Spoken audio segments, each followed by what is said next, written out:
today's video topic is stop letting your flesh control you. Let yourself be led by the Spirit as your flesh is trying to push you farther away from God. Do not let this be a worry of yours. Instead, when you know something is wrong, follow through with your intent. Don't let your flesh ruin your life. Your flesh destroys your relationship with God.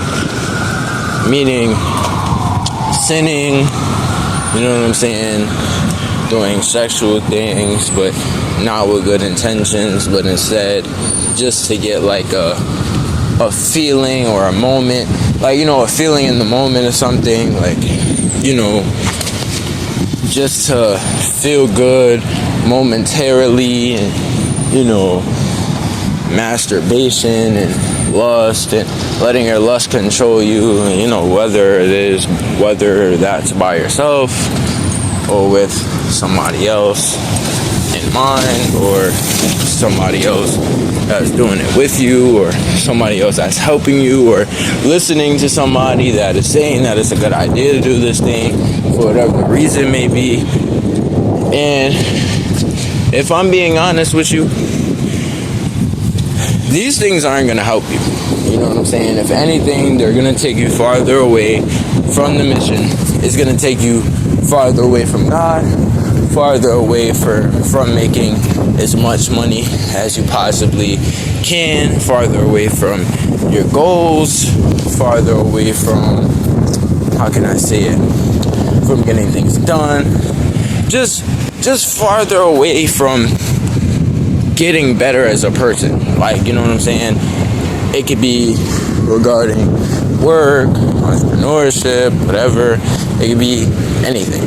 So at the end of the day, letting your flesh or your lust control you will take you very far away from doing better in life. Like, it's going to control you and persuade you to, instead of doing the right thing, it's going to persuade you and control you to think that doing the wrong thing is okay. You know?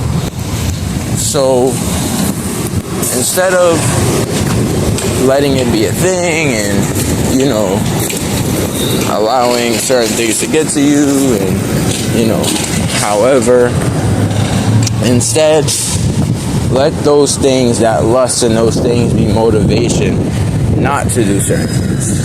Because a lot of these things you don't have to do. A lot of these things your flesh will persuade you to do. There are times where if you ask God to help you, right? Ask Him to allow your spirit to guide you.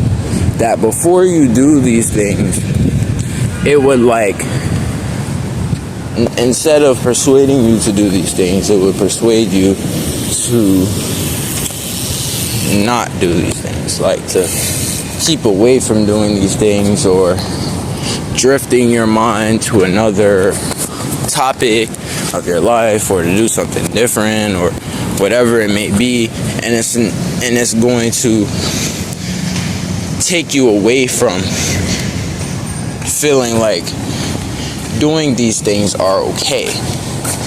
And it's not going to just say, you know, it's not just gonna, if you listen to it, it'll stop you.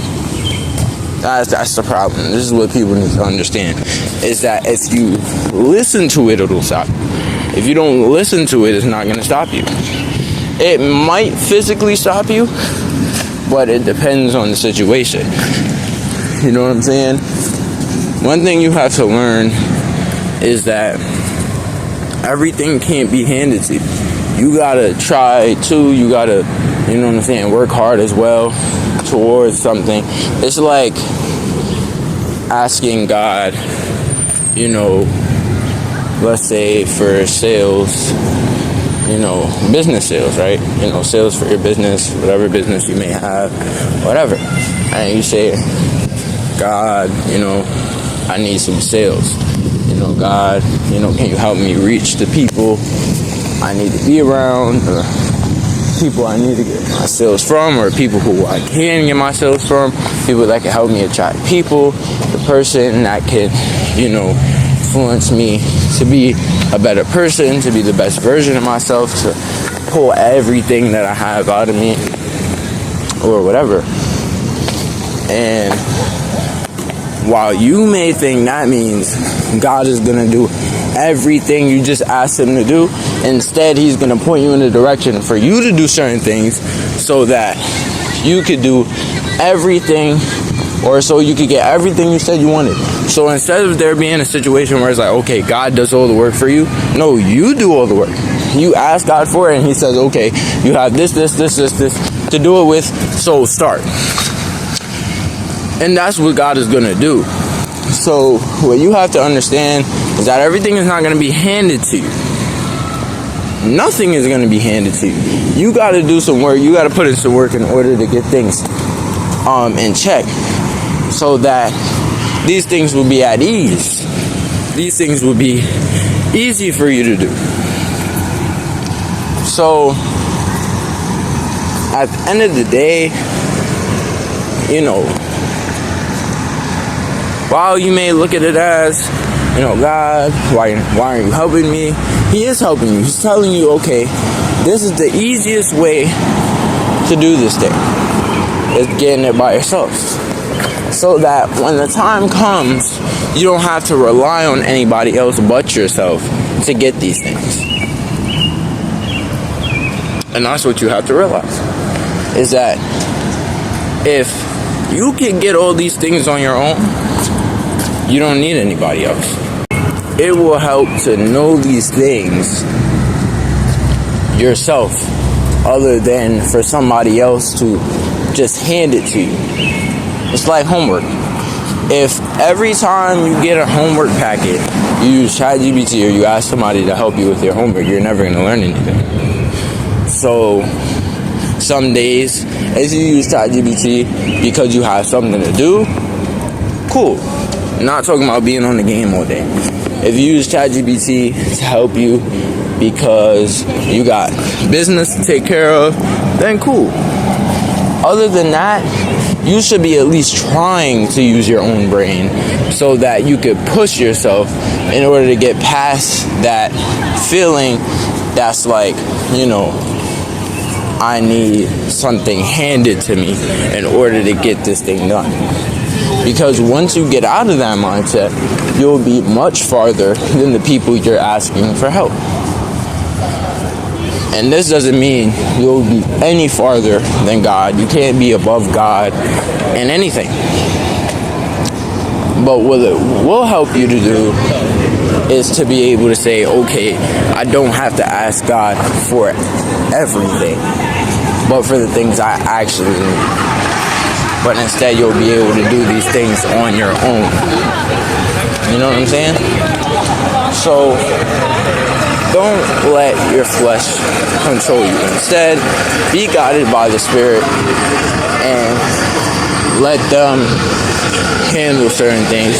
But as I said before, it's not a situation where God is just gonna say, okay, well, you don't wanna do certain things anymore? Cool, I'll hand it to you. You gotta want it for yourself. You have to want it for yourself. So once you get to the point in your life where you want it for yourself, you'll get it. And if you want it for yourself, that means that no matter what, you'll always find a way to do something on your own. Because you'll get to the point in your life where it's like, you know what? I got it. And you will no longer have to rely on anybody to help you to do anything. And if you do, most of certain things will already be figured out so that it wouldn't even be a thing. So that you have most of the stuff figured out, so that if there's anything else you need to know from somebody else, that there wouldn't be a lot of things that you need help with. It would be a semi amount of things that you would need help with, but you won't need help with everything. So again, never let your flesh or your lust or your laziness control you, but instead let the Spirit and and God guide you. I'll see you guys in another video.